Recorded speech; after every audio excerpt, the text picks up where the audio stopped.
Seguindo aí nosso conteúdo, vamos agora fazer uma abordagem sobre a análise, da economia, sobre as análises positivas, análise normativa e também sobre a interação da economia com outras ciências.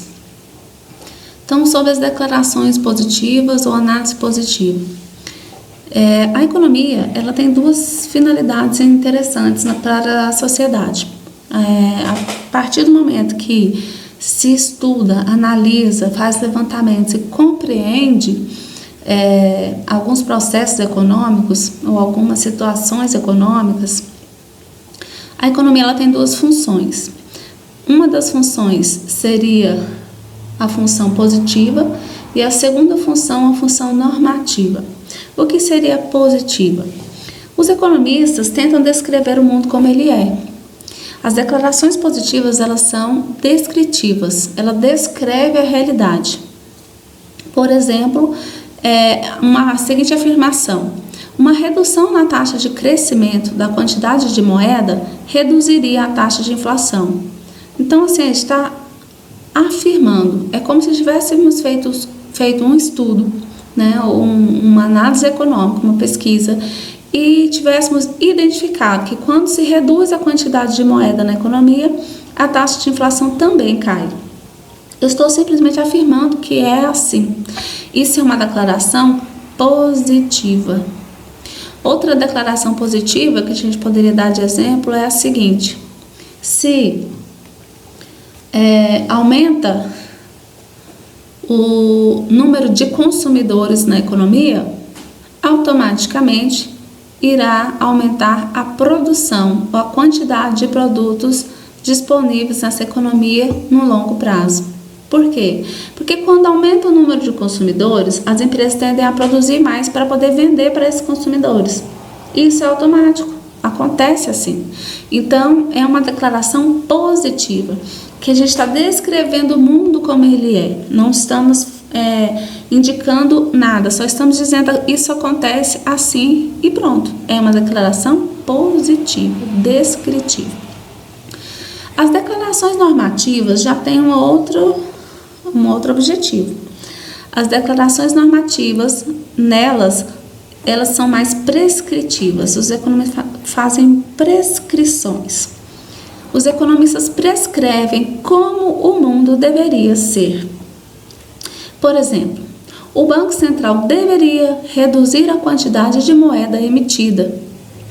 Isso envolve valores, ética, religião, política, tudo que está envolvido nas ações humanas. E os formuladores de política, eles vão utilizar isso para tomar as suas decisões.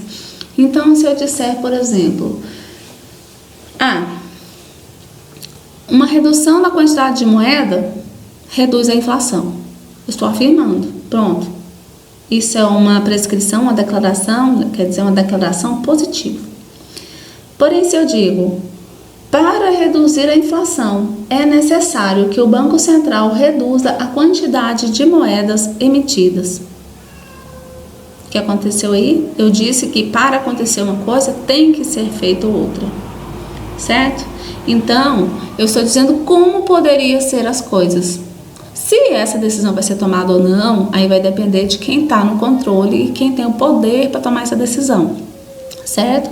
Então, os economistas, eles têm essa dupla função, vamos dizer assim, analisar como é e poder identificar ou indicar como poderia ser.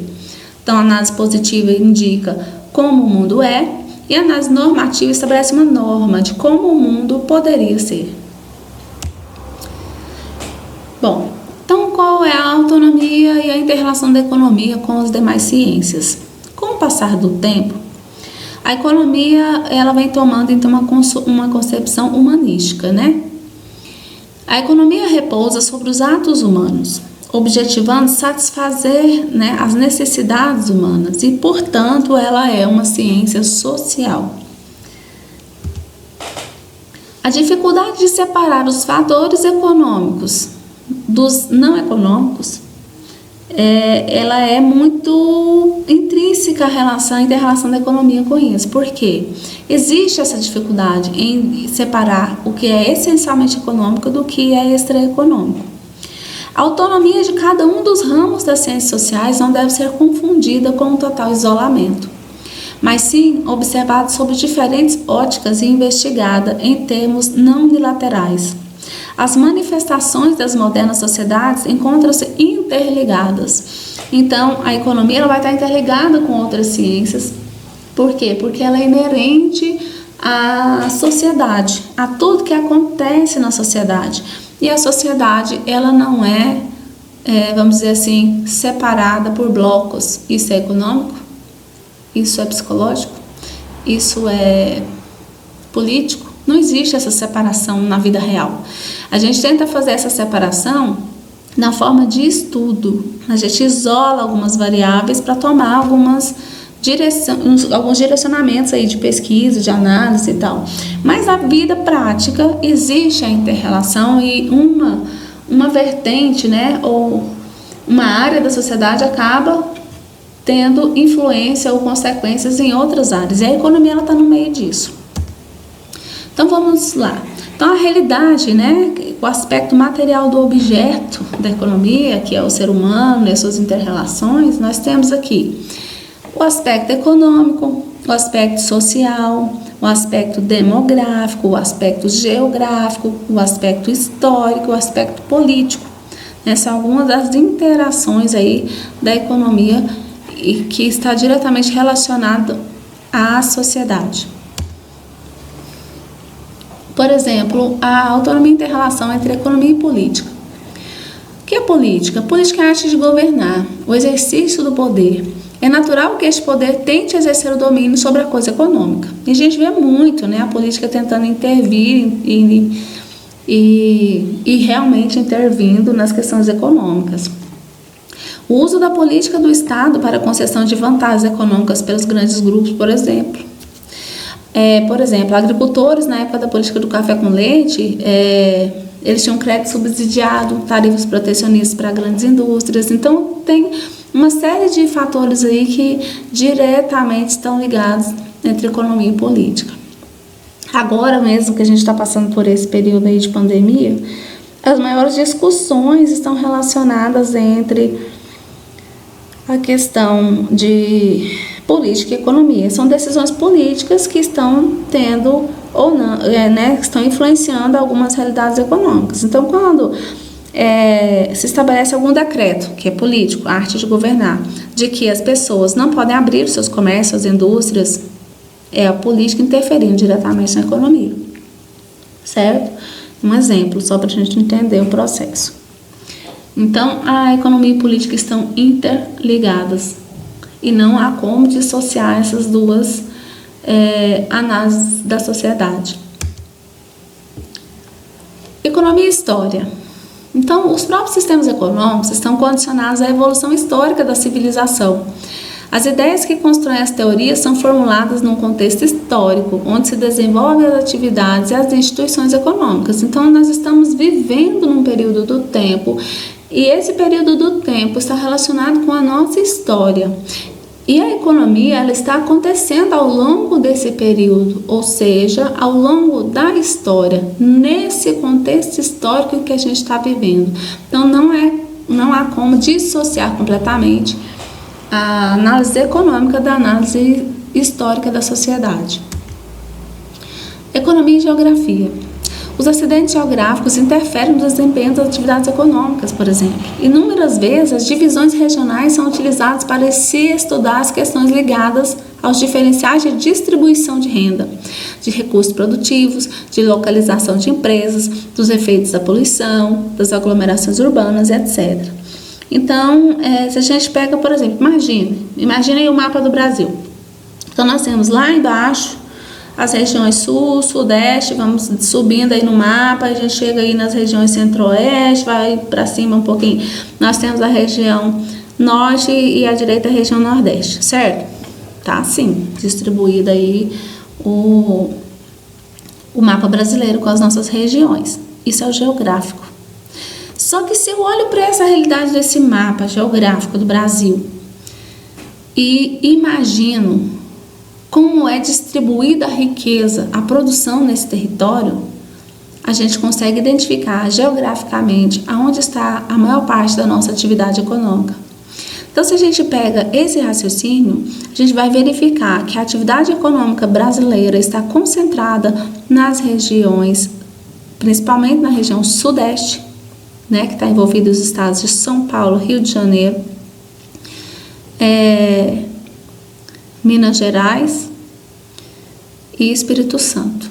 Né? Especificamente São Paulo, ela carrega esse peso da produção. A região sul também tem uma parte aí interessante de produção, mas a concentração está ali no sudeste. A região centro-oeste carrega aí um pouco dessa produção também. E quando a gente caminha mais para cima no mapa, a região norte, ela é quase que completamente fora desse processo produtivo. Então, geograficamente, a gente consegue identificar as relações econômicas de uma economia. Então, é impossível separar, né, desvincular a economia da questão geográfica. Economia e sociologia. Quando a política econômica visa atingir os indivíduos de certas classes sociais, interfere diretamente no objeto da sociologia. Isto é, a dinâmica da mobilidade social entre as diversas classes de renda. Políticas salariais, gastos sociais com educação, saúde, transporte, alimentação, etc., são exemplos que, direta ou indiretamente, influenciam essa mobilidade. Então, todas as políticas que estão direcionadas ao atendimento econômico de diversas classes sociais está relacionado diretamente com a questão sociológica, com a questão de mobilidade social entre as diversas classes de renda dessa sociedade. Então, programas de auxílio às famílias de baixa renda é uma ação econômica ou uma política econômica que está atingindo os indivíduos dessa classe, certo? Então, está dando um suporte econômico para que essa classe social, né, no caso, ela esteja numa situação melhor sociologicamente falando do que se ela não recebesse essa renda. Então, há um vínculo direto entre economia e sociologia. Economia e direito. Então, nós temos vários exemplos aí. Então, por exemplo, lei antitrust atua sobre as estruturas de mercado, assim como sobre o comportamento das empresas. Essa lei antitrust, ela é uma instituição, ou uma definição legal de como as empresas podem atuar no mercado para que uma não prejudique muito a atuação da outra. Então, existe regulação, existe uma lei que estrutura o que pode e o que não pode ser feito pelas empresas para que uma empresa não tenha muito mais poder de mercado do que a outra, ou para que ela não prejudique a outra. Isso é uma questão de direito e economia. Agências de regulação. Então, as agências de regulação, por exemplo, a Agência de Regulação do Petróleo, a Agência de Telecomunicações, né, a ANEEL, a Agência de Energia, a ANA, que é a Agência Nacional das Águas. Essas agências e outras tantas, elas ditam as regras de atuação de determinadas áreas, que é uma forma de regulamentar o que é legal e o que é ilegal dentro das atividades econômicas. A Constituição Federal determina a competência para a execução de política econômica, estabelece os direitos e deveres dos agentes econômicos. É uma inter-relação direta entre economia e direito, também e vários outros exemplos aí que a gente poderia citar. Economia, matemática e estatística. A economia faz uso da lógica matemática e das probabilidades estatísticas, certo? Isso aí a gente sabe, a gente trabalha com números, não é isso? Então, nós temos, por exemplo, o PIB cresceu 2%, o PIB cresceu 5%. Nós estamos utilizando a matemática e a estatística para estabelecer uma realidade econômica de que houve crescimento econômico. Muitas relações do comportamento econômico podem ser expressas através de funções matemáticas. E aí nós temos uma parte da economia que utiliza essas funções matemáticas, né, de forma mais aprofundada, que aí usa bem fortemente os conceitos econômicos, a matemática e a estatística para poder estimar, fazer essas estimativas. Então, nós chamamos isso de econometria, ou a metria da economia, a forma de cálculo da economia. E ela significa o quê? A estratégia de se estimar as relações econômicas, matematicamente formuladas, a partir da minimização dos desvios aleatórios. Então, a econometria ela vai pegar todos os dados, fazer, utilizando a matemática e a estatística, para direcionar para um resultado possível. Então, eu sei, por exemplo, posso conseguir, através da econometria, estimar qual é a tendência do comportamento do valor das ações de uma empresa, por exemplo, considerando os dados matemáticos e estatísticos dessa empresa e também o seu comportamento, a sua percepção no mercado.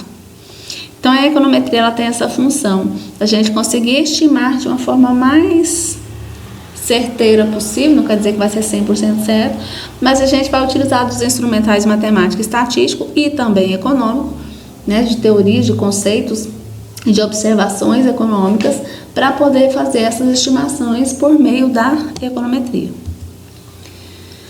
E a economia, então, ela é dividida entre duas grandes áreas, microeconomia e macroeconomia. Nessa nossa parte da disciplina, a gente estuda mais os aspectos microeconômicos, mas é interessante a gente entender qual é essa divisão. Então, a microeconomia é o ramo da teoria econômica que estuda o funcionamento do mercado de um determinado produto ou grupo de produtos, ou seja, o comportamento dos compradores, que são os consumidores, e dos vendedores, que são os produtores desses bens. Estuda também o comportamento de consumidores e produtores e o mercado no qual eles interagem. Preocupa-se com a determinação dos preços, as quantidades em mercados específicos. Por exemplo, evolução dos preços internacionais do café brasileiro, o nível de venda no varejo numa capital, o nível de demanda ou de procura por produtos, por exemplo, máscaras faciais, agora com a pandemia. Então, assim, qual que é o nível de demanda? Há uma necessidade de expandir essa produção? Qual é o nível de preço desse produto? Então, tudo isso faz parte do universo microeconômico, certo? O custo da produção e aí várias outras vertentes. A macroeconomia já é o ramo da teoria econômica que estuda o funcionamento como um todo, procurando identificar e medir as variáveis agregadas que determinam o volume da produção total, que seria o nosso crescimento econômico, o nível de emprego e o nível geral de preços do sistema econômico, bem como a inserção desse sistema na economia mundial. Então, a macroeconomia vai estudar PIB, vai estudar importação, exportação, vai estudar sobre consumo agregado, né, de todas as pessoas, vai estudar sobre os gastos do governo, sobre a política monetária, sobre a política fiscal do governo, a política de rendas. A macroeconomia, ela não vai ficar preocupada em estudar qual é a quantidade demandada de máscara no período da pandemia. Não vai ficar preocupada com isso. Mas ela vai ficar preocupada em qual é o gasto do governo direcionado à área da saúde. Qual foi o aumento do gasto do governo no período da pandemia devido ao aumento de gastos na área da saúde. Isso ela vai se preocupar. Ela vai se preocupar também, a parte macroeconômica, em qual é o índice de desemprego gerado devido à queda na atividade econômica no período da pandemia. Ela também vai se preocupar com isso é macroeconomia, certo? Então, enquanto a microeconomia preocupa-se, por exemplo, qual é o custo do empresário de manter a sua empresa fechada durante o período da pandemia? É micro. É aquela empresa se preocupando com o custo que ela está tendo de se manter fechada e não estar vendendo seus produtos naquele período. A macroeconomia já vai se preocupar o seguinte: qual é o custo econômico disso? Qual é a queda na arrecadação do governo com relação à queda da arrecadação de impostos? Qual é o gasto do governo e qual é o índice de desemprego gerado nesse período? e qual é o novo nível de renda, ou qual será o PIB do país depois, né, o que vai ser prejudicado devido a esse acontecimento específico. Então, a microeconomia trata do individual, da empresa, do consumidor, do produtor, enquanto a macroeconomia trata do geral, do país, do PIB, do desemprego, do emprego, da inflação, ok? Então, essa é a nossa principal visão do estudo macroeconômico, micro e macroeconomia. Para essa disciplina, Introdução à Economia 1, a gente foca mais no estudo da microeconomia. Aí a gente tem ainda desenvolvimento econômico e economia internacional, que também fazem parte do estudo econômico. Então, o desenvolvimento econômico vai estudar modelos de desenvolvimento que levam à elevação do padrão de vida, do bem-estar da coletividade, questões estruturais de longo prazo, crescimento da renda per capita, distribuição de renda, evolução tecnológica, e economia internacional, que estuda as relações de troca entre os países, transações de bens e serviços, transações monetárias, e ela se trata da determinação, por exemplo, da taxa de câmbio do comércio exterior e das relações financeiras internacionais. Vários autores incluem esses dois conceitos, de desenvolvimento econômico e de economia internacional, dentro do conceito macroeconômico, né, que está englobando tudo isso. Então, são duas grandes áreas, microeconomia e macroeconomia, subdivididas em outras médias e pequenas áreas dentro do seu escopo aí de análise, certo? Mas o importante é entender que existe análise macroeconômica e existe análise microeconômica. Então, por enquanto é só. A gente fecha esse capítulo e a gente passa na nossa próxima aula para o estudo aí do mercado, da demanda e da oferta da economia, ok? Muito obrigada e até a próxima.